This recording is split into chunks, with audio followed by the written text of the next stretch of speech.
populace is asked to take their ease. Smoke this thing out.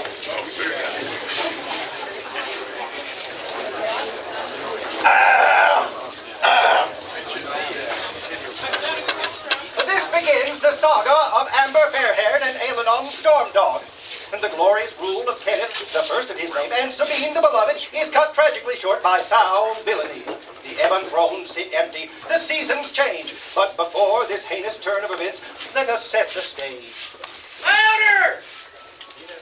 Ailgheanan the Hound and Amber the Clever have the strongest claim to the throne, becoming heirs by her wit and wisdom, maneuvering the warlike hound to bite her challengers with keen spear and keener sword. A word in his ear, clever insinuation or invented sleight, brought swift wrath on great thanes who might aspire to high station, and the crows feasted in his vengeful wake.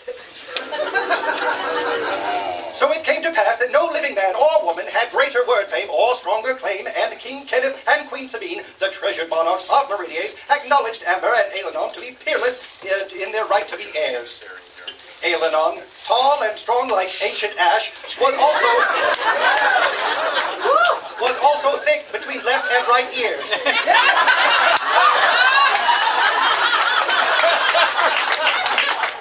Unwise in matters of state and earthly affairs of lord and lady, and generally regarded unfit to rule alone, much less cross a busy ox path without sage counsel and a held hand. By the Midgard serpent, I'd surely be vexed if I understood half of what he said.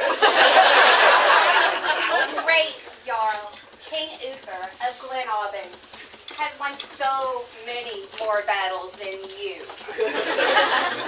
I actually understand that one of our baronies has decided to move their investiture to Glenavon to share in his word fame. This is unacceptable. Under the banner of Prince Savaric, King Savaric, as of this weekend no less, the army gathers in Mid-Realm to invade our northern borders. And what do? You sit here idle with your belly swelling like a woman with child.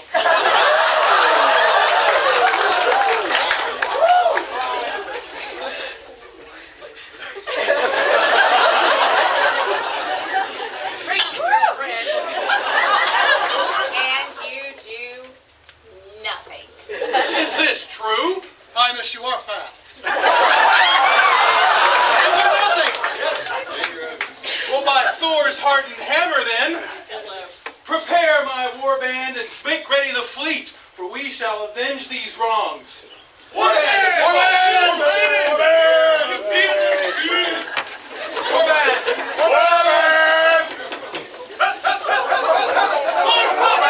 You lazy bastards!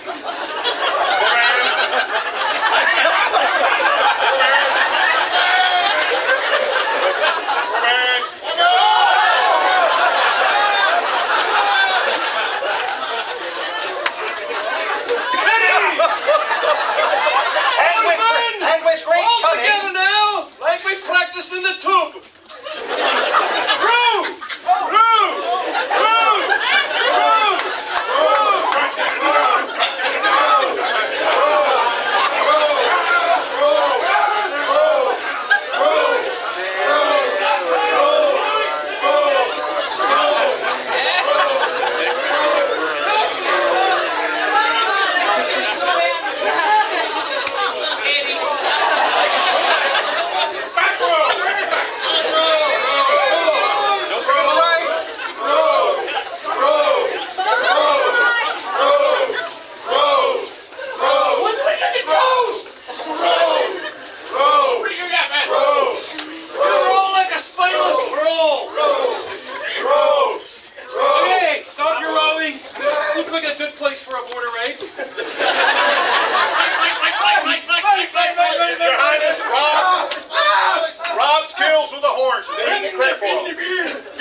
Amber Clevertongue convinces the storm dog to leave Meridies and raid the coastal lands of her peaceful neighbors.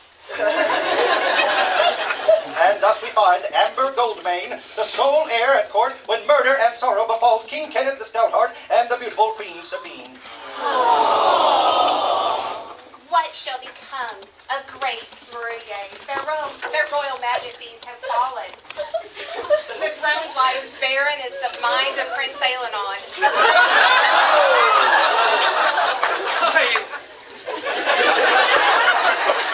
Why, Loki's twisted staff, woman. I'm just over here. I can hear you.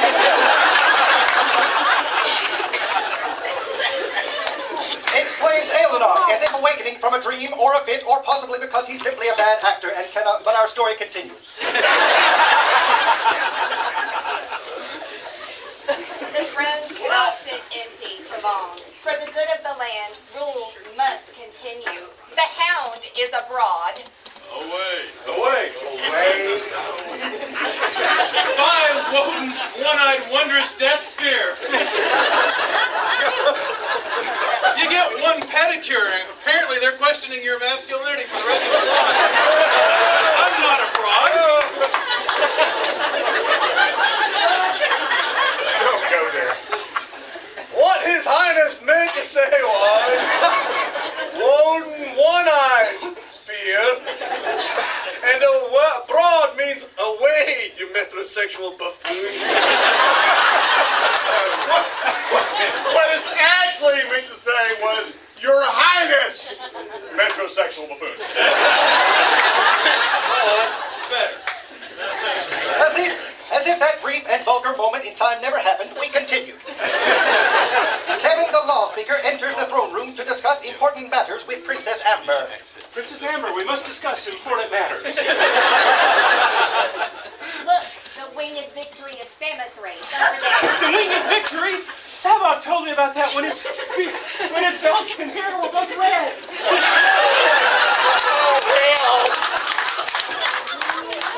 Sometimes boys aren't smart. And with that matter handled with guile and great cleverness, the way is clear for Amber the Bold to assume her rightful place. Ailgheanan is abroad.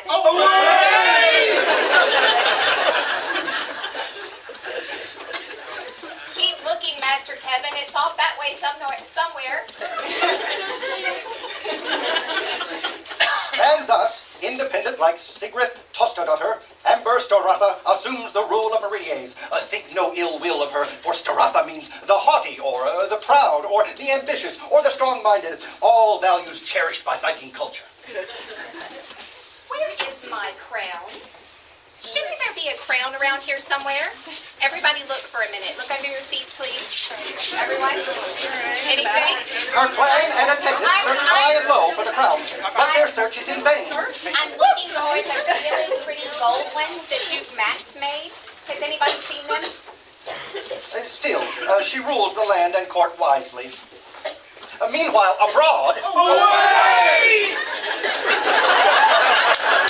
Away! Ailgheanan the Bloody continues his campaign against the bordering kingdoms when he receives a message that King Kenneth... Pull this one! When he receives a message that King Kenneth and Queen Sabine are no more. By the hoary nether parts of Ymmers, with the storm giants. What? I'll not be touching another man's nether parts, but where are the whores?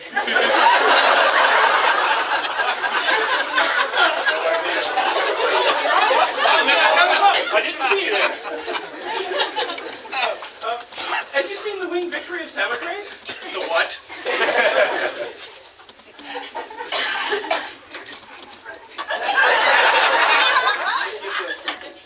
Who the hell wrote this?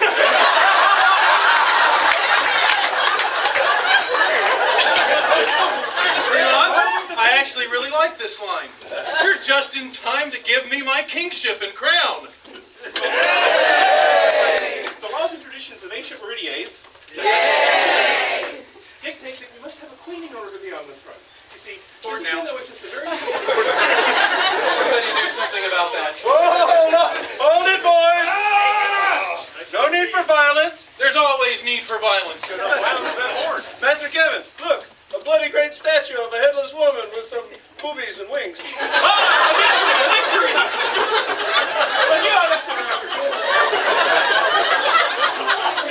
Well, with that out of the way, let's get back to my kinging. Actually, Your Highness, wingless movie statue boy was right. In this kingdom, there can be no sovereign without a consort. A great warrior such as yourself needs a consort to take the rough edges off the warlike tendencies and to give fair counsel and to add wisdom to everything. What His Grace means to say is, no king without a queen. That's it. I have heard your sage counsel, and I shall deliberate upon it. The hound contemplates for nearly a fortnight. No, he doesn't. I'm done. Make me king. I'm king of Meridies. All right, men. We'll get back to the whole kinging business just as soon as we take care of our enemies abroad. Away! Away then. Take that, you bastard! Of course it's Tippy! It's a spear! Oh, sorry. We return our attention to the Ebon Thrones, where Amber the First, declared ruler of Meridies, sits in her hall, and while she rules justly, a strange and haunting spell begins to grip the land. Amber's subjects, the people of Meridies, fade a little each day, becoming shades of their former selves. There are less claims for justice, and eventually the court is empty of even her kith and class. I'm trying.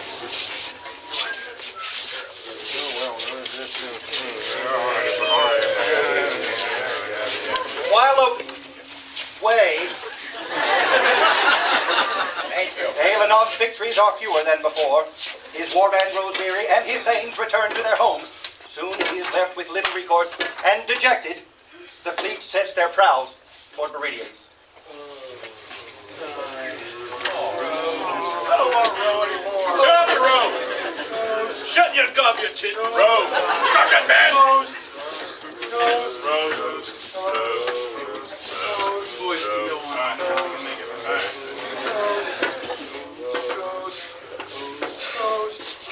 Stop it! I'm tired of this damn horn.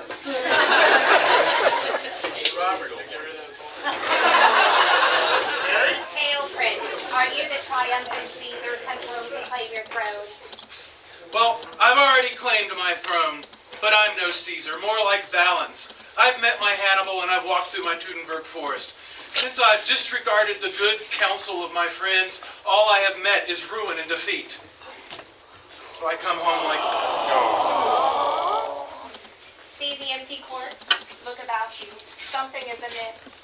I've made no errors in judgment. I have ruled wisely, and yet the people are but ghosts of themselves. They're but spirits, or perhaps we have become something less. I can no longer tell.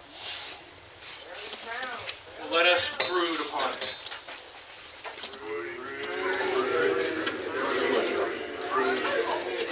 Pretty broody.